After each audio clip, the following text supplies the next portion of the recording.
when I look across all of that neuroscience and education research, for me, these stop and think skills that are called executive functions, these functions that control our thoughts and actions, are the most important aspect of that whole space from neuroscience to education in that domain. These executive functions, these stop and think skills, underpin a whole host of things, like got problem solving up there, being able to plan and prioritize, to set goals, to sustain attention appropriately. But in the middle there are these three core skills. There are these three aspects of stop and think that are absolutely fundamental, in my view, to developing as a learner. And when we talk about what do we want our kids to learn and how will we know when that's going on, when that effective learning is going on, as being a suggester or a problem solver or a reasoner, for me, these are the skills that are underneath it. This is the intellectual demand.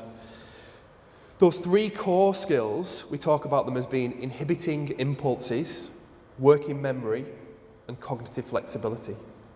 So that first one of inhibiting impulses, that's really all about, not acting impulsively or not acting prematurely. It's the stop bit of stop and think. When we saw the child in the video clip just, trying to do that subtraction and just talking, just doing it, We see our kids doing it. When they're doing the NAPLAN questions, some of those maths problem solving questions that we talked about last time.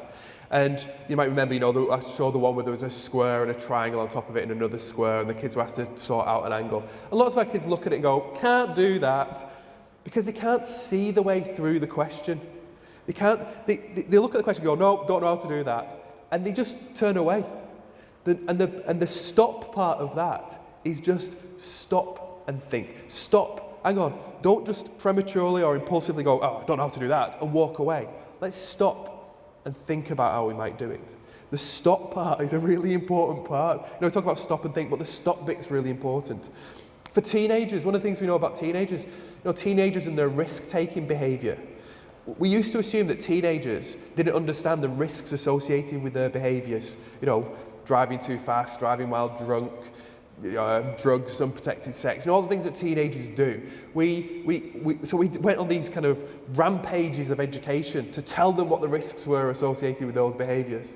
And in fact, it turned out when we asked them that they overestimated the risks associated with their behaviours, not underestimated them. But what happened to them was, in the moment, when they could do this or do that, when they could do the thing that they knew they should do, or the thing that all the mates were doing, or the thing that they wanted to do, that the stop bit wasn't there, and they just ended up going down the path that they wanted to do or that their mates were doing, rather than doing the stop and think. They knew what the alternative path was, they just couldn't take it because they couldn't do the stop and think part. I'll move on. I'm just getting aware of time. The second one is working memory, holding an idea in your head whilst you do something with it, bearing things in mind. It's not just short-term memory, it's bearing something in mind. So if I'm taking this idea and I'm going to build this idea on it, I'm going to build this idea on it, and then I'm going to link them all together and talk about the theme that comes out of all those ideas, that's a lot to hold in my head at any one time. If I'm doing a maths problem, there's lots of bits and pieces to hold in my mind. If I've got a plan, I might do loads of planning on an approach to a project or a piece of work, or, with PLP, my career development and who I want to be. I might do all that work on the plan. But then if I can't bear the plan in mind whilst I'm making decisions, I might as well have not bothered, because I'm going to go off and do this and do this and do this. I can't bear those kind of local rules, those temporary rules that I've just made for myself by doing the planning. Then it was potentially useless.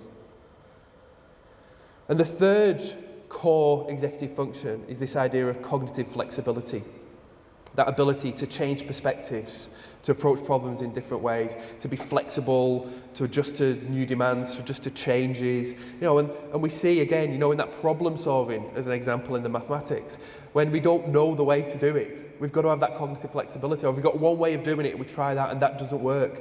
We've got to be able to have that cognitive flexibility to think about it in a different way, to see other people's points of view, to understand how other people are coming at it so that I can take that on and respond to that.